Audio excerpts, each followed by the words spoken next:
Hello guys, Mr. Fluffy Pants here, and today guys, another video, and today guys, I'm reviewing Falcon and Winter Soldier Season 1, Episode 3, which is entitled Power Broker, which, this episode involves, Sam and Bucky having to go get Zemo, and they get involved with the Power Broker and Madripoor and all that. We'll get into that in a second, but if you guys haven't watched the episode, go watch it real quick, then come back, and also if you guys want to check out my reviews for the other two episodes, make sure you guys check that out, but... and it's also kind of hard to believe we're halfway through the series now, but, this series gets better and better with every, episode, I think, so far, because, episode 2 is my favorite. Now I have to say episode 3 is my favorite, just because, okay, so they brought back one of my all-time favorite villains, which was, Baron Zemo, which, I absolutely love Zemo, and, he was one of definitely the smartest villain, I think, in the MCU, in Civil War, but, at last episode, like, hey, we need to go, get Zemo, because he might know something about these super soldiers, and this episode, Bucky just pretty much breaks out Zemo, and, I saw it described online, Zemo's pretty much, Sam and Bucky's, or sugar daddy in this episode, which is just fantastic, which, I also kind of like the term where they're taking, Baron Zemo's not really a villain, he's more of a anti-hero. He's kind of like what Loki was, where Loki was kind of bad at first, now he's just kind of an anti-hero, which I think is definitely interesting for the Baron Zemo character, which, that prison break thing, that was a nice little fun thing, but definitely did seem too easy or whatnot, but... And also, we see more and more of John Walker's Captain America just going off the rails now, and like even Battlestar's like, whoa, man, you gotta chill it. Which we didn't get too much of him in this episode, but I have heard that he plays a major role in next week's episode, so I'm guessing he's probably gonna get some super soldier serum in him. But also, my whole theory is that Isaiah Bradley's gonna come back at the end of the series to kind of do it in the big battle or whatnot, which I think that would be so cool. But back to Zemo.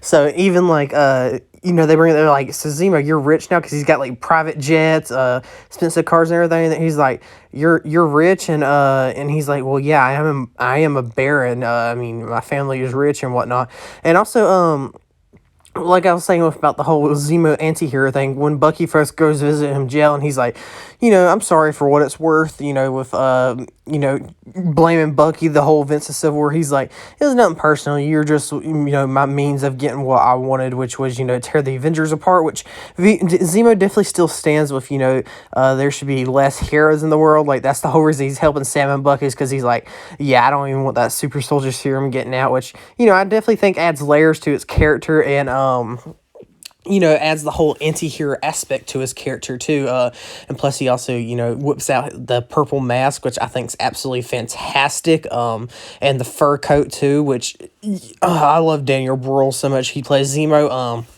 Especially when, so pretty much they have to go to this fictional country called Madripoor to, figure out where the super soldier serum is coming from. But, Zemo's got his, when they're in the little dance club, he's over there just dancing away. And the whole episode is worth, seeing him dance. And, I love Zemo so much. And, multiple times during this episode, they make you think, like, oh, Zemo's about to turn on Sam and Bucky. But then he just keep coming back. And they're the perfect trio. I love them so much. But, pretty much they go and they're undercover, so they're like, hey, Bucky, you're Winter Soldier now. Sam, you're a Smiling Tiger, which, they have that whole thing there. But, and then we start hearing about the Power Broker, which is kind of like the ruler or king of Madripoor, from what I understand. And there's actually a theory right now that, Sharon Carter pops up later in the episode that she's actually the Power Broker, but I don't know about that one. I think we kind of got burned off the whole Mephisto thing in WandaVision, but...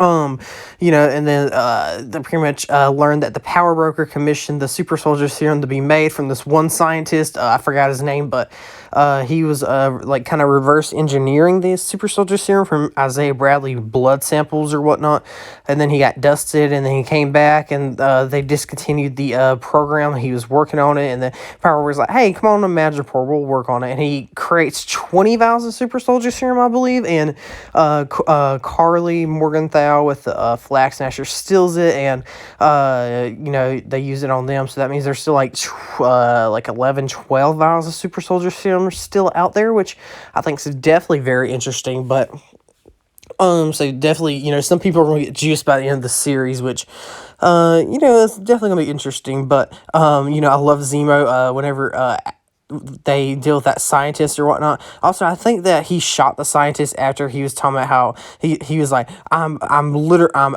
actual god because I created the super soldier serum. And he was like, shut up, and just kills him.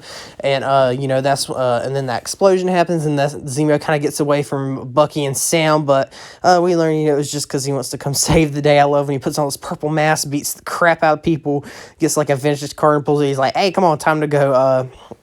I just think that's so funny. And also the whole thing with Sharon Carter, she's kind of soured with the events of Captain America Civil War because she's like, well, I mean, hey, I did that and, the hero life and blah, blah, blah. And, she's not really too happy with, the whole hero thing. And, now she's a enemy of the state and whatnot, which I definitely think's an interesting, like development for her character, how she's become kind of sour to the to America and the events of Civil War and all that. And also Zemo brings up the interesting point that hey, maybe Captain America, Steve is not all the saint that you say he is, because think about it, he helped drop a whole city down on people. And then he brings a point to Bucky and Sam. He's like, well, did y'all ever visit the memorial to Sokovia? Sokovia don't even exist anymore, blah, blah, blah.